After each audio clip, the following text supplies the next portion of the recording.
Buongiorno, ben ritrovati a un nuovo appuntamento con A Voi la Linea. Si è aperto questa mattina a Tricesimo con la relazione del commissario straordinario Mauro Franzolini il congresso straordinario della UIL del Friuli Venezia Giulia, che porterà alla ricostruzione degli organi statutari.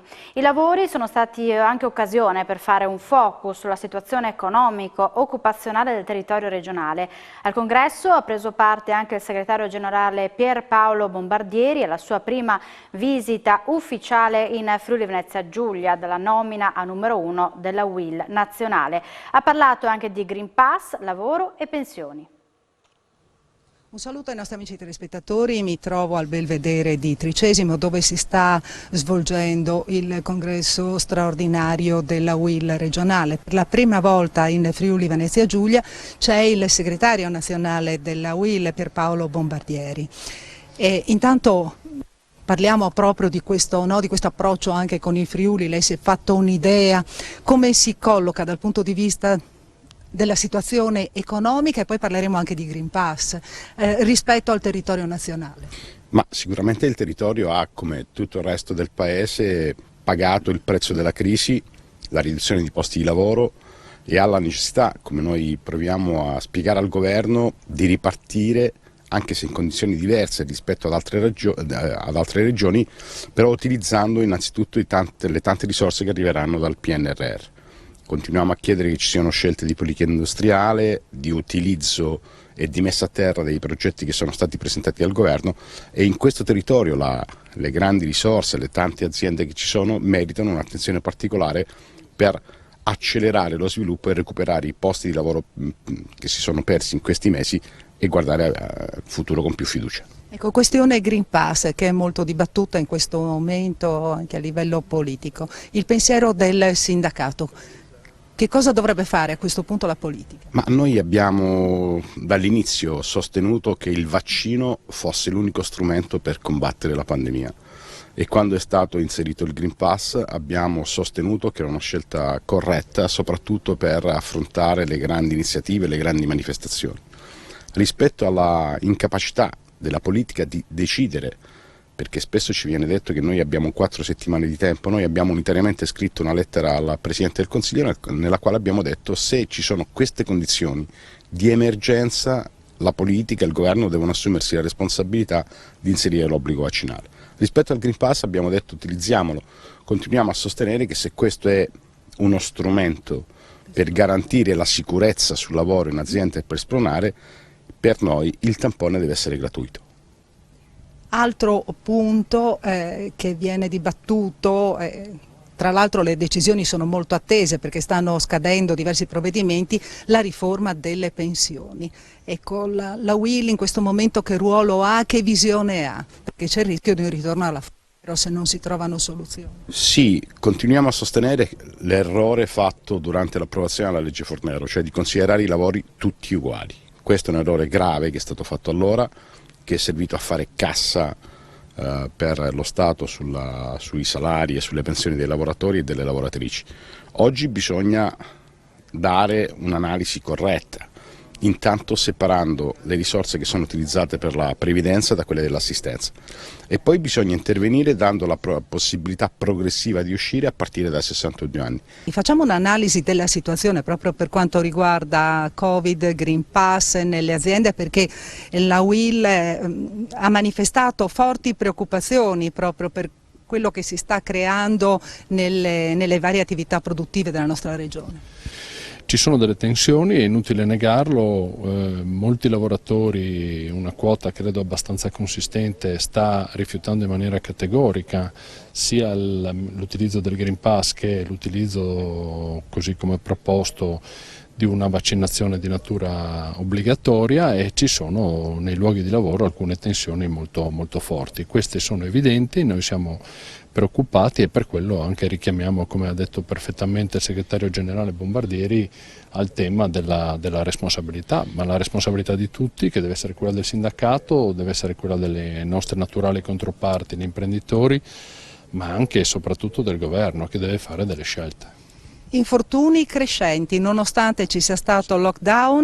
Su questo tema spesso ci si nasconde dietro la burocrazia, questo è un aspetto che non va assolutamente bene, dobbiamo ragionare in termini diversi e abbiamo bisogno di più ispettori, di più vigilanza, di più controlli. Questo è del tutto evidente anche perché il numero di visite che vengono effettuate sono estremamente piccole. L'anno scorso durante il 2020 sono state fatte circa 10.000 visite da parte degli organi preposti, in 8 aziende su 10 sono state ritrovate irregolarità sul tema della sicurezza. Direi che proprio così non va. Preoccupazioni forti per la tenuta dell'occupazione per il prossimo autunno. Sì, stiamo vivendo una fase fortunatamente molto positiva, un po' per tutti i settori. Però noi abbiamo un timore grosso che le realtà del commercio, del turismo, dei servizi che sono state quelle più toccate durante il periodo pandemico, qualora non si riuscisse a uscire dalla pandemia in tempi brevi anche con le vaccinazioni e con la strumentazione medica che ci viene messa a disposizione, il rischio è di poter andare incontro a nuove difficoltà. Su questo noi siamo fortemente preoccupati, soprattutto per il periodo invernale. La Questura di Pordenone, assieme ai colleghi del Veneto, ha rintracciato gli organizzatori e gli autori di una rapina in villa a Pordenone, commessa lo scorso febbraio quando un'anziana imprenditrice fu legata e imbavagliata a casa. A fornire dettagli dell'operazione, che ha portato 2 persone in carcere e 1 ai domiciliari, sono il questore Marco Dorisio e il capo della squadra mobile Andrea Rosato. Signor Questore, dopo 7 mesi di indagine siete risaliti ai responsabili di questa brutale e odiosa rapina. Sì, era la sera dell'8 febbraio, verso le 19:30, ripeto, un reato innanzitutto, ci tengo a sottolinearlo, odioso e vigliacco per le modalità, perché si sono accaniti contro una signora anziana, vulnerabile, che è stata colta in un momento di tranquillità. Lei stava portando fuori nel proprio giardino il proprio cane. Quando quindi questa persona anziana, questa vittima, viene presa, brutalizzata, viene legata, imbavagliata, rinchiusa in bagno, e quindi una risposta che dovevamo alla vittima, ai familiari, al marito, alle figlie, alla stessa comunità pordenonese. È un'indagine iniziata alla vecchia maniera, cioè proprio sentendo nelle vicinanze, nell'immediatezza persone, raccogliendo informazioni, quindi elementi che hanno consentito di quindi indirizzare il contesto investigativo negli ambienti di tipo lavorativo imprenditoriale della vittima prescelta. E quindi da qui che cosa? L'individuazione di persone, l'ideatore del piano, una persona anch'essa operante nel settore edile, residente qui in provincia di Pordenone, quindi un altro soggetto per la gestione della fase operativa, una serie poi di appostamenti serali per sincerarsi della abitudinarietà della signora, che sempre intorno alle 19 portasse fuori il proprio cane. Quindi questi tasselli del mosaico investigativo messi assieme con poi le determinazioni dell'autorità giudiziaria, le 3 misure custodiali di custodia eseguite questa mattina e altre 4 persone indagate in stato di libertà per i medesimi reati. Ho avuto modo di sentire anche la signora, il marito? Sì, questa mattina alle 7:05 ho chiamato la signora Lida, ho parlato anche con il marito Carlo, gli ho detto che era una risposta che dovevamo dare a lei, al marito, alle figlie, ma a tutta la comunità pordenonese. C'è stata commozione anche reciproca, perché queste purtroppo, sottolineo, l'odiosità e la vigliaccheria sono ferite poi che rimangono indelebili, e anche se si cicatrizzano rimangono comunque ugualmente vive nella intimità di chi le ha subite. Immagino il loro grazie. Il grazie, ripeto, mio va innanzitutto alla comunità dei pordenonesi, nulla accade per caso. Dico sempre che a Pordenone, provincia, qui l'agire quotidiano delle persone è improntato al massimo rispetto, alla legalità, ripeto, alla disponibilità, alla collaborazione, alla solidarietà. Quindi tutto ciò di buono che c'è a Pordenone è merito e va riconosciuto ai pordenonesi, e il nostro compito è quello di dare risposte immediate a gente che quotidianamente si alza, va a lavorare, a gente onesta che dà il proprio contributo per il benessere delle comunità. Questi delinquenti che sono stati assicurati, diciamo, alla giustizia, che hanno perpetrato questa odiosa rapina, come l'ha definita il Questore, ecco chi erano? Si tratta di soggetti che gravitavano nella zona erano appartenenti appunto alla zona di Cordenons, facevano parte appunto dell'ambito lavorativo della famiglia Prescancini, cioè due soggetti con i quali l'imprenditore ha avuto dei contatti per motivi di lavoro, i quali a loro volta poi si sono rivolti ad una terza persona che invece grava all'interno della zona di Venezia, che è nota per i suoi numerosi precedenti penali. E quindi insieme i tre hanno, attraverso ovviamente anche l'aiuto, l'appoggio e il sostegno di altri soggetti le cui posizioni sono tuttora al vaglio e per i quali continuano ancora gli approfondimenti investigativi, hanno deciso e hanno progettato e portato a realizzazione questa terribile rapina. Ecco, una rapina che è stata pianificata nel dettaglio.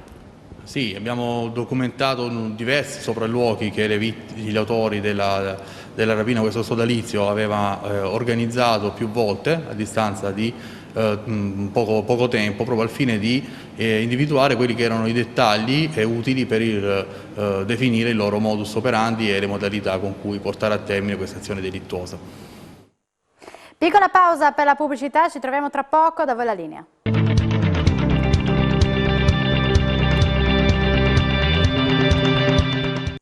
Bentornati a Da Voi la Linea. Quest'anno all'Università di Udine lezioni, esami e lauree saranno in presenza, un traguardo importante che segna il recupero del valore delle relazioni, del confronto e del dialogo tra tutte le componenti della comunità accademica. Questa mattina il rettore Roberto Pintone ha accolto personalmente gli studenti dei corsi di giurisprudenza e diritto per le imprese e le istituzioni nel polo economico giuridico. Lo ha raggiunto per noi Isabella Gregoratto.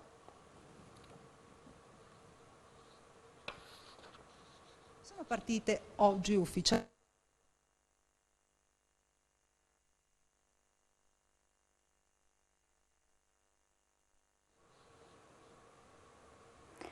C'è qualche problema con il collegamento. Allora, andiamo avanti, andiamo alla base aerea di Rivolto che si prepara a festeggiare il 60° compleanno delle Frecce Tricolori con 2 giorni di mostre ed air show, confermata la presenza del Capo dello Stato Sergio Mattarella. Saranno 17.000 gli ingressi tra sabato e domenica. Imponente il servizio di sicurezza con un cordone a 2 chilometri dalla base, all'interno del quale potrà accedere solo chi ha il posto prenotato e il Green Pass.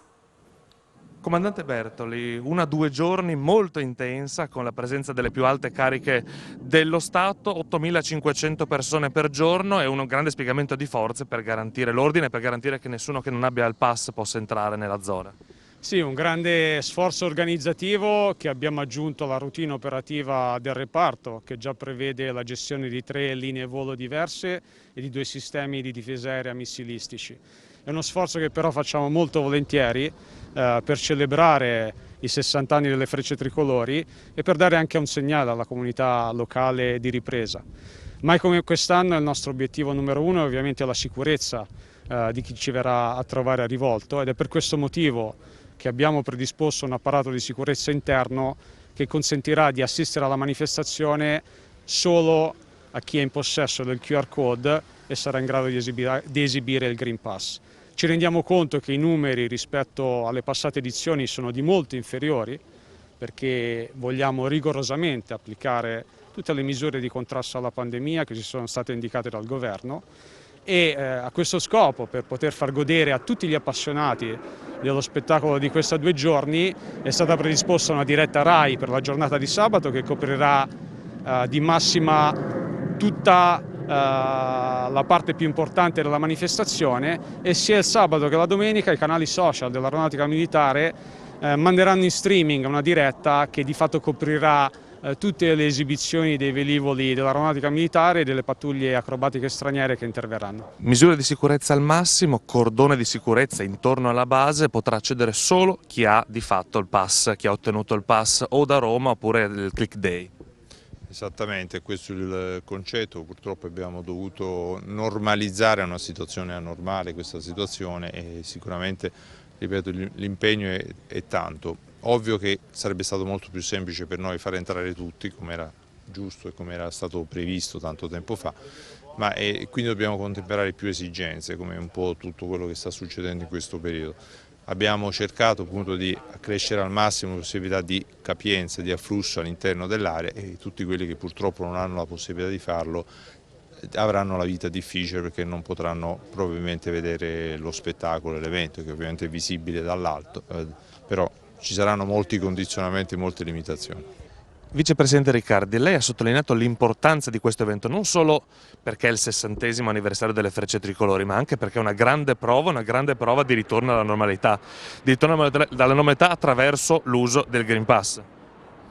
Beh, sicuramente questa è una straordinaria manifestazione popolare e la condizione per poterci essere è quella di avere il Green Pass, quindi è una scelta importante che consegue anche un aspetto organizzativo, logistico non banale, ma soprattutto ha nella sua anima la scelta di aver aderito alla campagna vaccinale, perché altrimenti il Green Pass non ci sarebbe. È un'ulteriore prova di avvicinamento alla normalità, verso la quale noi ci avviciniamo naturalmente con questo tipo di scelte e anche con queste misure, quindi sarà molto importante capire l'esito di tutta la manifestazione, che io sono certo andrà nel migliore dei modi, e quindi le Frecce Tricolori, la pattuglia acrobatica nazionale, il secondo stormo è un'occasione sicuramente di una grande festa popolare per i 60 anni di questa straordinaria esperienza che fortunatamente noi ospitiamo in questa regione, ma è anche la grande occasione di una prova rispetto all'approccio alla vaccinazione, che diventa l'unico vero strumento con il quale contrastare la pandemia. Uno sforzo logistico dovuto anche al fatto che ci saranno le più alte cariche dello Stato qui sabato, tra cui anche il Presidente della Repubblica, Sergio Mattarella. Beh, la presenza del Presidente della Repubblica dimostra quanto sia importante questa manifestazione e secondo me segna ancora di più l'importanza e tutta l'attività che è stata messa in campo con uno straordinario lavoro e una straordinaria alleanza tra le istituzioni, quindi le forze dello Stato, della Regione, degli enti locali, insieme con le forze armate, che voglio ricordare e voglio ringraziare, perché hanno avuto un ruolo determinante anche nel contrasto alla pandemia. Sindaco, nell'occasione dei festeggiamenti il Comune di Codroipo conferirà la cittadinanza onoraria sia al secondo stormo sia alle Frecce Tricolori. Sì, è un avvenimento che abbiamo rinviato di un anno e fortunatamente quest'anno la manifestazione si svolge, perché il tutto era previsto l'anno scorso. Poi di fatto ci ha agevolati anche perché il compleanno reale cade proprio nel 2021, sia per il secondo stormo 95 anni, sia per la pattuglia acrobatica nazionale 60 anni. Verrà conferito nell'ambito di una cerimonia ufficiale di intitolazione del piazzale della bandiera al fondatore proprio delle Frecce Tricolori, il generale Squarcina, e quindi la cerimonia sarà una cerimonia che aspettavamo e io personalmente aspettavo da molto tempo. Era un qualcosa che mancava a Codroipo, i bianchi lancieri già avevano goduto di questa cittadinanza onoraria ormai più di 30 anni fa e devo dire che negli ultimi 40 anni questa è la seconda e terza istituzione alla quale la città di Codroipo conferirà la cittadinanza onoraria, quindi sicuramente un evento per tutti quanti gli amanti del volo, perché Codroipo è sì città che ha ospitato diverse forze armate, ma diventerà a tutti gli effetti la città degli amanti del volo. Lo spiegamento di forze è importantissimo, è stato studiato un piano per evitare che chi non può accedere alla base non si avvicini nemmeno, e ce lo può spiegare nei dettagli? Sì, non potendo consentire un assembramento di decine di migliaia eventuale, di decine di migliaia di persone intorno alla base, che potrebbe essere pericoloso per le ovvie ragioni legate alla pandemia in corso, è stato previsto un anello, una zona di isolamento intorno alla base da nord, est, sud e ovest, in modo da tenere lontane tutte le persone che non hanno l'accredito e il pass. Questo anello prevede lo stazionamento, il divieto di stazionamento in tutta la zona a nord della base perimetrata dalla statale Pontebbana fino a Basagliapenta, scendendo giù lungo la SP61 fino all'innesto con la SR 252 e dalla 252 fino a ritornare sulla Pontebana. Quindi questo perimetro, che sarebbe il perimetro della base allargato di diversi chilometri, in questo perimetro non sarà consentito in alcun modo lo stazionamento di persone e mezzi per assistere allo spettacolo. Questo a differenza degli anni passati, perché questo provvedimento normalmente nel passato veniva emanato solo nella zona nord della base, lungo la Pontebana, perché era la zona dedicata al sorvolo degli aerei, alle manovre degli aerei, e quindi c'era una ragione di sicurezza aerea. In questo caso a questo provvedimento, come nel passato, è stato aggiunto un secondo provvedimento per la zona sud della base, non per la sicurezza aerea questa volta, ma motivato da esigenze di ordine e sicurezza pubblica. Infatti è stato emanato dalle autorità locali di pubblica sicurezza e sindaci competenti per territorio. In questo anello ovviamente la viabilità correrà intorno a questo anello con dei divieti di sosta e fermata lungo tutte queste strade. Ciò significa che la persona che volesse avvicinarsi e gli fosse impedito perché appunto non può accedere ai fondi, ai campi, ai terreni limitrofi alla base, se dovesse malauguratamente lasciare la macchina nelle strade che adducono a questi campi, a questi terreni, troverebbe poi la macchina rimossa, perché sono previsti carri attrezzi lungo tutto il perimetro. Quindi il messaggio che diamo qual è? Cerchiamo di invogliare e consigliare tutti quanti a non cercare di avvicinarsi alla base. Perché? Perché arriverebbero in posizioni così lontane, veramente distanti chilometri dalla base, che sarebbe un peccato godersi uno spettacolo così bello da quelle distanze dove si vedrebbe ben poco. Gli suggeriamo di rimanere a casa, dove tutti i sistemi, fra la diretta Rai in alta definizione, tutti gli strumenti tecnologici e le dirette streaming che ci sono, consentiranno di godersi davvero appieno questo spettacolo e questa bella festa. Ritorniamo all'Università di Udine, dove da quest'anno esami, lauree, lezioni saranno in presenza, un traguardo importante, a dirlo anche il rettore Roberto Pinton. L'ha raggiunto per noi Isabella Gregoratto, ascoltiamo.